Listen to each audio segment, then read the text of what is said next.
Halo Kak Ruby, jika KPR joint income dengan pasangan, ingat ya, pasangannya harus suami atau istri. Kalau cuma pacar, belum bisa. Oke?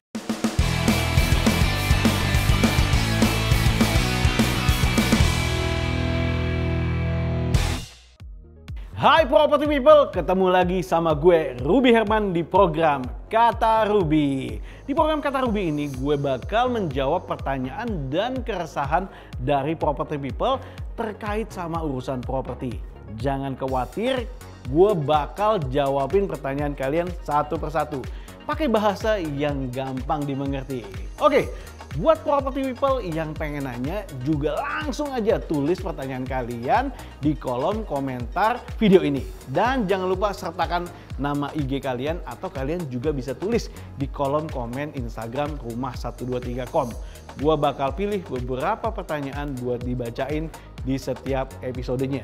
Jangan lupa untuk mention account Instagram gue juga ya @rubyherman karena ada hadiah menarik buat kalian. Oke, kita masuk ke pertanyaan pertama. @IcaIci17. Wah, IcaIci17. Halo Pak Ruby, saya mau tanya, jika kita tinggal dan bekerja di luar negeri, lalu kita beli rumah di Indonesia dan melakukan pembelian lewat cara KPR, apakah bisa akadnya di luar negeri? Terima kasih.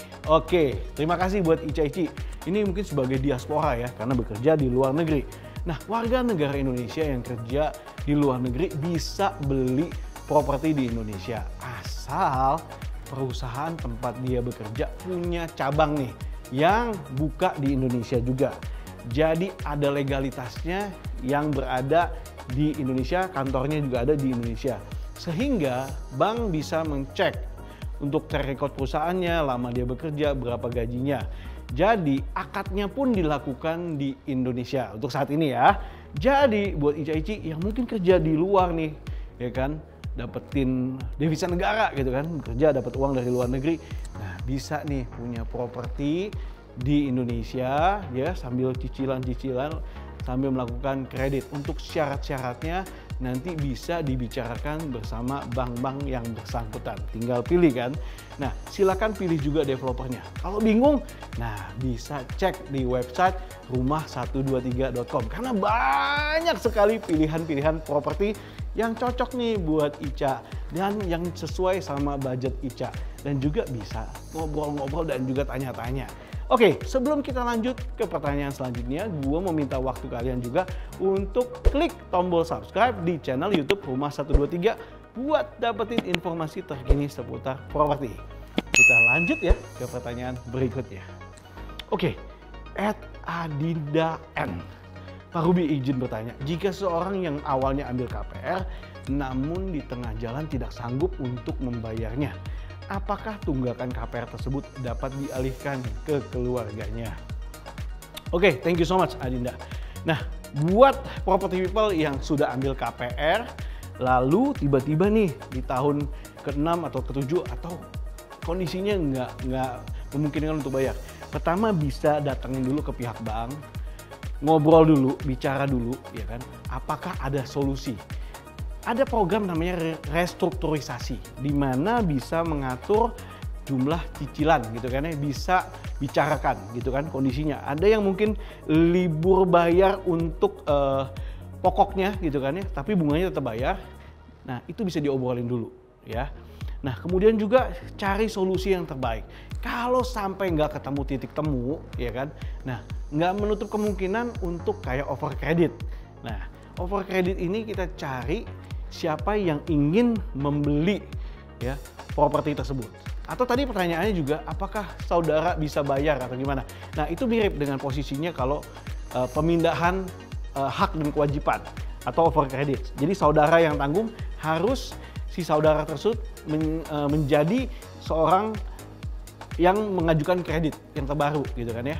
Jadi apakah bisa? Bisa saja terjadi. Tapi sebelum itu coba bicara dulu ya kan. siapa tahu ada jalan keluar. Siapa tahu mungkin ini lagi nggak punya kerjaan, lagi ingin mencari kerjaan baru, mungkin butuh waktu 3-6 bulan. Nah, itu bisa didiskusikan lewat restrukturisasi. Ya, semoga bermanfaat. Dan saya juga mau pesan juga buat property people. Buat property people yang lagi cari properti ya, pastikan sesuai sama kemampuannya. Jangan juga terlalu tinggi ya. Saran saya 20-30% dari income kalian. Jangan terlalu tinggi untuk menentukan cicilannya. Misalnya income-nya 10 juta, jangan sampai cicilannya sampai dengan 6 juta. Karena di tahun ketiga, keempat, kelima, keenam bisa mengalami perubahan bunga. Karena bunga itu sifatnya bisa harganya, bunganya bisa meningkat. Jadi lebih baik teman-teman prepare budgetingnya 20-30% dari income property people. Semoga bermanfaat. Nah, buat property people, tadi kan gue juga udah bahas. Nah, property people bisa juga lihat simulasi gaji KPR di website rumah123.com. Karena di website itu property people bisa nih masukin dari gajinya, kemudian juga mungkin ada hutang berapa. Nah, nanti keluar tuh rasio berapa yang cocok untuk property people buat cicilannya. Dan itu juga dilihat harga propertinya yang cocok berapa dan bisa pilih di mana aja. Karena di website Rumah123 banyak sekali opsi-opsi untuk memilih properti. Dan juga bisa melihat simulasi untuk gaji KPR di Rumah123. Oke, ngomongin soal rumah nih, pasti banyak yang penasaran sama kemampuan mencicil rumah. Nah, sekarang kamu bisa langsung cari tahu harga properti yang cocok buat kamu di fitur terbarunya Rumah123, yaitu simulasi gaji KPR. Fitur simulasi gaji KPR bisa ngebantuin untuk ngecek kemampuan mencicil rumah yang sesuai sama penghasilanmu. Ingat ya, yang sesuai sama penghasilanmu. Nggak cuma itu, kamu juga bisa langsung dapetin rekomendasi properti yang sesuai budget. Cukup hanya satu klik. Satu klik aja. Yuk cobain fitur barunya sekarang di rumah123.com/cari KPR/simulasi gaji KPR ya. Oke, kita lanjut nih ke pertanyaan ketiga. Wah, makin seru nih. Tapi saya senang sekali bisa sharing dan jawabin pertanyaan-pertanyaan dari property people. Semoga property people di tahun ini bisa punya properti. @lubisintan. Halo Kak Ruby, jika KPR joint income dengan pasangan, ingat ya, pasangannya harus suami atau istri. Kalau cuma pacar, belum bisa. Oke? Dan salah satu pasangan BI checkingnya sudah clear, tapi masih terdeteksi kolek. Apa yang kamu harus lakukan? Apa yang harus dilakukan kan? Oke, jadi gini, better ya, Lubisintan cek dulu nih, ya kamu dan juga suami kamu cek dulu BI checkingnya, ya kan? Nanti keluar nih. Kalau misalnya BI checkingnya keluar, ternyata ada call 2 atau call 3 dan call 2 atau call 3 itu dicek karena apa? Keterlambatannya kenapa, gitu kan? Kalau bisa diberesin, bisa dinamakan pemutihan atau clear, di-clearkan gitu kan ya. Supaya apa? Ketika BI checkingnya udah clear, bisa pengajuan kredit dengan mudah. Tapi kalau belum, ya kan? Kalau parah banget ini, lihat, jadi call itu misalnya ada hutang kartu kredit, kemudian ada hutang kredit lainnya, ya. Kalau semuanya ini call 5, lebih dari 3, wah itu sulit ya, karena jatuhnya karakter. Maka itu property people yang masih muda nih harus jaga track recordnya dalam penggunaan kartu kredit dan hutang ya, karena hutang itu akan terdeteksi, akan jangka panjang. Jadi bijaklah dalam mengatur keuangan dan juga melakukan pembelian. Nah, balik lagi ke tadi, ketika sudah diberesin baru bisa mengajukan untuk KPR atau kredit. Nah, kalau belum, butuh waktu. Ya, saran saya datanglah ke bank atau pengeluar kartu kredit yang menerbitkan, datang dicek masalahnya gimana, bisa diberesin. Kalau udah dibayar, dilunasin, minta surat pelunasannya, lalu itu yang disertakan nanti saat pengajuan kredit bahwa ada bukti pelunasan dalam utangnya tersebut. Ya, semoga bermanfaat. Jadi silakan cek and recheck. Kalau masih ingin bertanya, jangan lupa tulis aja di komen YouTube dan juga Instagramnya Rumah123. Oke, property people, terima kasih banget ya udah nonton episode ini. Semoga jawabannya memuaskan.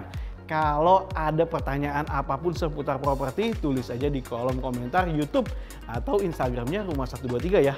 Jangan lupa sertakan nama akun IG kalian dan mention akun Instagram gue @rubyherman.